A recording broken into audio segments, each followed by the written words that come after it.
Hello दोस्तों, अगर आप लोगों का भी मुख्यमंत्री लाडली बहना योजना का फॉर्म अगर नहीं भर पाया है, अगर आपने पहले चरण में और दूसरे चरण में अगर फॉर्म नहीं भर पाए थे, तो ये वीडियो आखिर तक देख लीजिएगा। मैं आपको यहाँ पर पूरा फॉर्म भरकर आपको बताने वाला हूँ, हर एक ऑप्शन आपको बताने वाला हूँ कि आपको यहाँ पर फॉर्म कैसे भरना है, फॉर्म भरने के बाद आपको कहाँ पर जमा करना है, उसके बाद में आपको फॉर्म जमा करने के बाद स्लिप कहाँ से मिलेगी और क्या क्या डॉक्यूमेंट्स लगेंगे और कौन कौन इसमें पात्र रहेगा, ये सारी चीज़ें मैं आपको इस वीडियो में बताने वाला हूँ।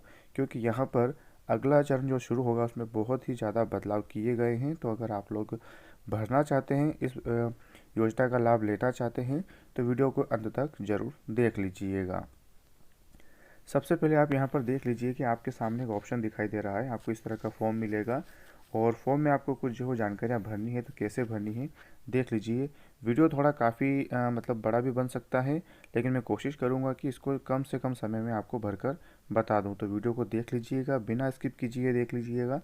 अगर आपने एक ऑप्शन को भी गलत भर दिया है तो आपका फॉर्म रिजेक्ट हो जाएगा, फिर बाद में आप इस योजना का लाभ नहीं ले पाएंगे, क्योंकि पहले ही जो है 2 मौके आपसे निकल चुके हैं। तो सबसे पहले यहाँ पर देख लीजिए कि आवेदिका की समग्र आईडी। तो आपकी जो भी समग्र आईडी है वो आप यहाँ पर इसको अच्छे से एक एक अंक को देखकर भर लीजिएगा। अगर आपसे नहीं भर पा रहा है तो आप जो हो किसी पढ़े लिखे व्यक्ति को बोल दीजिएगा, वो यहाँ पर एक एक करके ऑप्शन को भर देगा। और समग्र आईडी आप जानते ही समग्र आईडी कहाँ से मिलेगी, तो आप समग्र आईडी भी पता करके इसमें भर लीजिएगा। और अगर नहीं पता है तो कमेंट बॉक्स में बता दीजिएगा, मैं आपको समग्र आईडी के बारे में भी वीडियो बनाकर बता दूंगा। उसके बाद यहाँ पर आपको आधार नंबर भरना है, जहाँ पर आपको दिख रहा है ये सारे ऑप्शन में। यहाँ पर आपको अपना एक एक आधार नंबर का यहाँ पर एक अंक इसमें डाल के भरना है। एक बॉक्स में सिर्फ एक ही भरना है, गलती बिल्कुल मत कीजिएगा वरना आप बाद में पछताएंगे। आवेदिका का नाम, तो आपका आधार कार्ड में जो नाम है वो यहाँ पर आपको भर देना है। उसके बाद में आवेदिका के पति या पिता का नाम। तो अब यहाँ पर 2 ऑप्शन दिए हैं, तो अगर आप शादीशुदा हैं तो अपने पति का नाम लिखेंगे, और अगर आपकी शादी नहीं हुई और आप अविवाहित हैं तो यहाँ पर आप जो है वो अपने पिता का नाम लिखेंगे। अब बात सोचने वाली ये है कि क्या अविवाहिता भी फॉर्म भर सकती है। जी हाँ दोस्तों, अब जो अपडेट आएगा उसमें अविवाहितों को भी लेने की जो है वो बात चल रही है। तो आप ये जानकारी देख लीजिए, अगर आप विवाहित हैं तो भी और नहीं हैं तो भी आप इस वीडियो को देख लीजिए, पता नहीं आपके कब काम आ जाए। उसके बाद देख लीजिए जन्म तिथि। तो जन्म तिथि यहाँ पर आपको अपने आधार कार्ड वाले डालनी जो बिल्कुल सही होनी चाहिए। तो यहाँ पर दिनांक, माह और वर्ष। उसके बाद में यहाँ पर देख लीजिए आवेदक का पता। तो जो भी आपका पता है वो यहाँ पर आप अच्छे से भर दीजिएगा। जिस गांव शहर में रहते हैं वो यहाँ पर लिख दीजिएगा, और जिस मोहल्ले में रहते हैं वो मोहल्ला भी आपको यहाँ पर डाल देना है।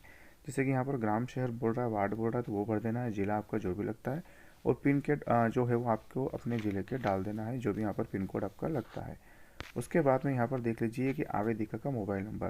तो यहाँ पर बड़े ध्यान देने वाली बात दोस्तों, यहाँ पर लोग पता नहीं किसी भी प्रकार का नंबर डाल देते हैं, देखते नहीं है कि मैं इसको चालू रखूँगा या नहीं। तो आपको हमेशा जो आप फ़ोन यूज़ करते हैं, जो मोबाइल आप यूज़ करते हैं, उसमें आप जो नंबर यूज़ कर रहे हैं, तो जो हमेशा आपके पास रहेगा चालू रहने वाला मोबाइल नंबर ही यहाँ पर डालना है। आपको बिल्कुल ध्यानपूर्वक डालना है। अगर आपने एक नंबर भी गलत डाल दिया तो आपका जो फॉर्म नहीं भर पाएगा। वर्ग लगाइए, तो आप किस कैटेगरी में आते हैं, सामान्य, अजा या अजजा या अन्य पिछड़ा वर्ग।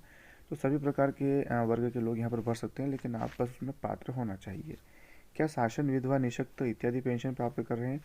अगर आप कर रहे हैं तो इसमें से आप यहाँ पर हाँ या नहीं में टिक लगाएंगे। विवाह की स्थिति, अब देख लीजिए, अगर आप विवाहित हैं तो यहाँ लगाइए, अगर आपकी शादी हो चुकी है लेकिन आपको तलाक हो चुका है तो वो ऑप्शन यहाँ पर लगाएंगे। विधवा भी यहाँ पर भर सकती हैं। उसके बाद में परित्यक्तता। परित्यक्तता वाला ऑप्शन दोस्तों ये अभी बीच में अपडेट आया था इसका। परित्यक्तता बहुत सारे लोगों का जो वो परित्यक्तता के कारण से जो है वो इस योजना से लाभ हट गया है, अब उन्हें लाभ नहीं मिल पा रहा है। और इसके बारे में भी आप डिटेल में जानकारी चाहते हैं कि अगर ऐसा हो चुका है तो अब हम वापस से इस योजना का लाभ कैसे लें, तो कमेंट में ज़रूर बताइएगा, मैं इसके लिए आपको जानकारी दे दूँगा। अब आवेदिका द्वारा घोषणा जो द्वारा की गई घोषणा, तो आपको ये घोषणा बिल्कुल ध्यान से पढ़ना है और व्यवस्थित रूप से आप टिक लगाइएगा, नहीं तो आप जो है वो वंचित रह जाएंगे। मेरे परिवार की सम्मिलित रूप से वार्षिक आयु 2.50 लाख रुपए मतलब 2.5 लाख रुपए से कम होनी चाहिए, तो टिक लगाइएगा। मैं स्वयं या मेरे परिवार में कोई भी सदस्य करदाता नहीं है, मतलब आप देख लीजिए इसकी जॉब वगैरह नहीं होनी चाहिए और बाकी वो टैक्स नहीं भरता हो, तो ये वाला ऑप्शन यहाँ पर टिक करना है अगर ऐसा है तो। मैं स्वयं या मेरे परिवार का कोई भी सदस्य कच्चे सरकारी राज्य सरकार के शासकीय विभाग, मंडल, उपक्रम, स्थानीय निकाय में नियमित संविदा कर्मी के रूप में नियोजित नहीं अथवा सेवानिवृत्त के पश्चात पेंशन प्राप्त नहीं कर रहा, मतलब यहाँ पर आपकी कोई किसी प्रकार की कोई जॉब नहीं होनी चाहिए, ये आप देख लीजिए। अगर है तो अगर आपने फॉर्म भर दिया तो भी आपको इसका लाभ नहीं मिलने वाला है। मेरे स्वयं या मेरे परिवार के किसी भी सदस्य के नाम से 4 पहिया वाहन नहीं होना चाहिए, सिर्फ ट्रैक्टर को छोड़कर, क्योंकि ट्रैक्टर जो है वो कृषि क्षेत्र में आता है और किसानों के पास तो ट्रैक्टर होते ही हैं। तो ये ऑप्शन आपका जो है आप देख लीजिएगा, लेकिन दूसरी गाड़ी नहीं होना चाहिए आपकी 4 व्हीलर में किसी भी प्रकार की, अगर होगी तो नहीं मिलने वाला है। मैं अगर आप छुपा भी लेते हैं तो भी आपको जो है इसमें लाभ नहीं मिलेगा, क्योंकि वो किसी न किसी प्रकार से पता लगा ही लेंगे। मेरे परिवार के पास सम्मिलित रूप से 5 एकड़ से अधिक भूमि नहीं होनी चाहिए, मतलब पूरे फैमिली में मिलाकर नहीं होनी चाहिए, ऐसा नहीं कि सिर्फ आपके नाम पर, पूरी फैमिली की बात की जा रही है। अगर ज़्यादा है तो आपको लाभ नहीं मिलेगा। बहुत सारे लोग बोल रहे हैं कि हमको जो है वो 5वीं किस्त, 6ठी किस्त, 7वीं किस्त मिल गई, उसके बाद नहीं मिल पा रही, हम बंद हो गया है। तो उसका रीज़न यही है कि आपका इसमें से कोई ना कोई ऑप्शन जो है वो आपने गलत भर दिया होगा, और बाद में जब इसका अपडेट आया था उसमें इन चीज़ों को हटाकर देख लिया था कि कौन कौन लोग इसमें जो है वो गलत फॉर्म भर दिए हैं। मुझे भारत सरकार, राज्य सरकार की किसी भी योजना में प्रति माह 1,000 रुपये या अधिक राशि प्राप्त नहीं हो रही, मतलब अगर आपको पहले से भी किसी योजना में 1,000 रुपये मिल रहे हैं लाडली बहना को छोड़कर भी, तो भी आप ये फॉर्म नहीं भर पाएंगे, क्योंकि एक परिवार में सिर्फ एक व्यक्ति को जो है इस प्रकार की योजना मिलेगी, यानी कि उसको अलग अलग प्रकार से अगर योजनाएं मिल रही है तो वो नहीं हो पाएगा, सिर्फ एक ही बार मिलना है। मैं स्वयं या मेरे परिवार का कोई भी सदस्य जो है वो निर्वाचित या एवं मनोनीत जनप्रतिनिधि पंचायत के वार्ड या उप सरपंच को छोड़कर, मतलब ये दोनों ऐसा छोड़ देंगे इन दोनों को, तो ऐसा नहीं होना चाहिए, मतलब वो किसी प्रकार का कोई जनप्रतिनिधि नहीं होना चाहिए या किसी मतलब राजनीति में किसी पद पर नहीं होना चाहिए, खाली इन दोनों को छोड़कर। मैं स्वयं या मेरे परिवार में कोई भी सदस्य भारत सरकार, राज्य सरकार द्वारा चयनित मनोनीत बोर्ड, निगम, मंडल, उपक्रम के अध्यक्ष, संचालक सदस्य नहीं होना चाहिए। इनमें से अगर आप किसी में भी हैं तो भी आपको लाभ नहीं मिलेगा। ये सारी चीज़ें आपको जो है पात्रता है, अगर आप इसमें से आते हैं तो आप करिएगा, नहीं तो नहीं कर पाएंगे। इसका कोई भी मतलब नहीं अगर आपने फॉर्म भर दिया तो। फिर बाद में आप कहेंगे कि योजना में कोई फ़ायदा नहीं है, ऐसा नहीं है, वो नहीं मिल पा रहा है, ये नहीं मिल पा रहा, योजना बेकार है, ऐसा ऐसा कुछ नहीं है। इसकी कोई ना कोई पात्रताएँ होनी चाहिए। ये सारा कुछ ज़्यादा कुछ खास पढ़ने का नहीं है, लेकिन यहाँ पर आप थोड़ा इसको देख लीजिएगा। आपको किसी को भी मतलब वो OTP वगैरह जाएगा तो आपको कोई आपत्ति नहीं है, इस प्रकार का इसमें कुछ दिया गया है। तो OTP तो आएगा ही, क्योंकि आपको फॉर्म भर रहे हैं तो आधार कार्ड से अगर जुड़ेगा तो OTP तो ज़रूर आना है। तो घबराइएगा मत अगर ऐसा होता भी है तो। दोस्तों वीडियो को ना स्किप बिल्कुल मत कीजिएगा, वरना आगे आपको चीज़ समझ में नहीं आएगी तो आप बोलेंगे कि भैया फॉर्म हम ठीक से भर नहीं पाए, हमारा रिजेक्ट हो गया, ऐसा वैसा। ये सारी चीज़ों से अगर आप बचना चाहते हैं तो बिल्कुल वीडियो को पूरा देख लीजिएगा, अच्छे से देखिए, हर एक ऑप्शन को अच्छे से भरिए और काटा पीटी बिल्कुल मत कीजिएगा फॉर्म में। अगर ऐसा हो जाता है तो आप दूसरा फॉर्म लीजिए और फिर से दोबारा उसे भर दीजिए और फिर आप जमा कीजिएगा।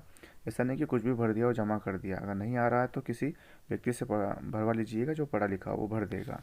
उसके बाद नीचे देख लीजिए, आवेदक की ऑनलाइन प्रविष्टि पश्चात पावती फटकर दी जाएगी। अब ये वाली जो स्लिप है जिसकी मैंने पहले बात की थी, ये फॉर्म भरने के बाद आपको ये स्लिप जो है वो आपको मिलने वाली है, और इस स्लिप को आपको बहुत संभाल के रखना है। अगर ये घूम जाती है या किसी प्रकार से कुछ फट जाती है तो आपको दोबारा नहीं मिलने वाली है। आप बाद में इसके लिए बिल्कुल घूमते फिरते रहिएगा, कहीं भी चक्कर लगाइएगा, आपको नहीं मिलने वाली है। इसको आप लेकर जो है वो इसका लेमिनेशन वगैरह करवा लीजिएगा या फ़ोटो कापी करवा लीजिए 3-4, तो बाद में आपको कहीं भी जो है काम आए तो आप इसको ले सकते हैं। अब यहाँ पर देख लीजिए कि इसमें क्या होगा। ये जो है आपको ये नहीं भरना है। ये आप जब फॉर्म जमा कर देंगे और जमा करने के बाद में ये फॉर्म 2 या 4 दिन बाद आपका जो भी पंचायत लगता है या आंगनवाड़ी लगती है, वहाँ से आपकी ये जो है स्लिप आपको वापस दे दी जाएगी। आप इसको बिल्कुल निश्चिंत रहिएगा। और ये जब स्लिप पूरी भरने के बाद जब आपके पास आ जाएगी तब आपको डॉक्यूमेंट्स क्या क्या चाहिए, तो डॉक्यूमेंट्स मैं आपको बता देता हूँ उसके बाद में। लेकिन उसके पहले आप थोड़ा सा देख लीजिए, यहाँ पर दिया निम्न कारणों से आवेदन ग्रहण नहीं किया गया, मतलब अविवाहित होने से, मतलब पहले था कि अविवाहित को नहीं शामिल किया गया था, लेकिन अब इसको अपडेट कर दिया जाएगा। जब भी इसका अगला चरण आने आएगा तब इसमें विवाहित महिलाओं भी जो है अविवाहित महिलाएं दोनों भर पाएंगी। आयु 23 से 60 की गई थी, 20 में होनी चाहिए, तो ना होगी तो नहीं होगा। लेकिन ऐसा है कि बाद में अब इसको यहाँ पे 23 से 60 के बाद में हटाकर 21 से 60 कर दिया गया है, क्योंकि बहुत सारी बहनें जो है वो जिनकी शादी हो चुकी है लेकिन उम्र 23 नहीं हुई थी, सिर्फ 21 या 22 में रह गई थी, तो वो भी छूट गई थी, तो उन महिलाओं को भी लेने का इसमें चल रहा है। तो आप बिल्कुल घबराइएगा मत, अगर ऐसा है तो आपका फॉर्म इस बार जो है वो भर जाएगा। समग्र आधार ई केवाईसी नहीं होने पर।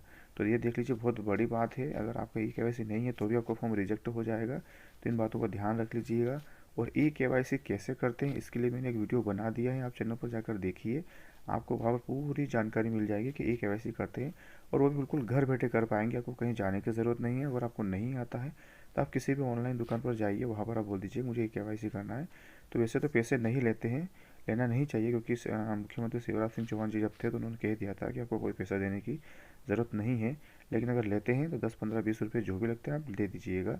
और उसके बाद में ये ई केवाईसी करने के बाद ही आपको जो है आवेदन देना है, नहीं तो फिर कैंसिल हो जाएगा और फिर आप दोबारा भरेंगे तो इस प्रकार से नहीं चलेगा। तो आप पहले से सुरक्षित रहिए और भर दीजिए। उसके बाद में देख लीजिए जारीकर्ता का हस्ताक्षर वगैरह से जो भी आपको स्लिप देगा वो यहाँ पर लगेगी, आपको यहाँ पर कुछ नहीं करना है। तो इस तरह से आपको यहाँ पर फॉर्म भरना है। अब प्रश्न आएगा कि आपका ये फॉर्म कहाँ से मिलना है। तो ये फॉर्म आपको आपकी नगर पंचायत या आंगनवाड़ी वगैरह से मिल जाएगा। और उसके बाद कहाँ जमा करना है, तो जमा भी वहीं पर होगा। और उसके बाद में डॉक्यूमेंट्स आप देख लीजिए, आधार कार्ड लगाना है आपको, आपको वोटर कार्ड लगाना है, आपका किसी बैंक में अगर खाता है तो वो पासबुक की फ़ोटोकॉपी आपको लगाना है। उसके बाद में ये सब चीज़ें होने के बाद आप जो ये सारी चीज़ें उनको दे दीजिएगा। अगर और भी कोई डॉक्यूमेंट्स मांगते हैं तो वो भी आप दे दीजिएगा। उसके बाद में जब आपके सारी चीज़ें पूरी होने के बाद एक फ़ोटो आपको लगाना पड़ेगा और वो भी उसमें अटैच करके दे देना है। साथ ही यहाँ पर आपका जो ये सारी चीज़ें होने के बाद में आपको 2 या 3 दिन बाद जो है वो साइन कराने के लिए बुलाया जाता है। तो फिर आपको जाना है, आपके पास खुद कॉल आएगा आपके आंगनवाड़ी या पंचायत से। निश्चिंत रहिए, आपको डरने की ज़रूरत नहीं है। और उसके बाद में जब आपका ये सब फॉर्म जमा हो जाएगा तो आपको स्लिप मिल जाएगी। अब ये जो है तीसरा चरण अभी शुरू नहीं हुआ है दोस्तों। जब भी ये चरण शुरू होगा तब आपको आपकी आंगनवाड़ी या जो पंचायत लगती है तब वहाँ पर जाना है। आप पहले से मत जाइएगा, क्योंकि अभी शुरू हुआ ही नहीं है। आप जाएंगे तो सिर्फ वहाँ पर भटक कर वापस आ जाएंगे। तो इसकी अपडेट बहुत ही जल्द आने वाली है। 10 तारीख से पहले पहले इसके बारे में सब कुछ क्लियर हो जाएगा। टेंशन बिल्कुल ना लीजिए, आपका 1-2 दिन में फॉर्म भर भी जाएगा अगर ऐसा आता भी है तो। और अब जो है वो बहुत कम महिलाएं बची है, ज़्यादा नहीं है, तो इतनी कोई भीड़ भाड़ नहीं रहेगी। और वीडियो पसंद आया तो वीडियो को अपने दोस्तों के साथ में शेयर कर दीजिए। और ऐसी कोई महिला रह चुकी है तो उन्हें भी शेयर कर दीजिए ताकि उन तक इन्फॉर्मेशन पहुंच जाए। इसी प्रकार की जानकारी के लिए आप हमारे चैनल को सब्सक्राइब कर सकते हैं, क्योंकि जब भी इसकी अपडेट आएगी मैं इसके लिए एक वीडियो ज़रूर से बना दूंगा। तो मिलते हैं दोस्तों अगले वीडियो में एक नए टॉपिक के साथ।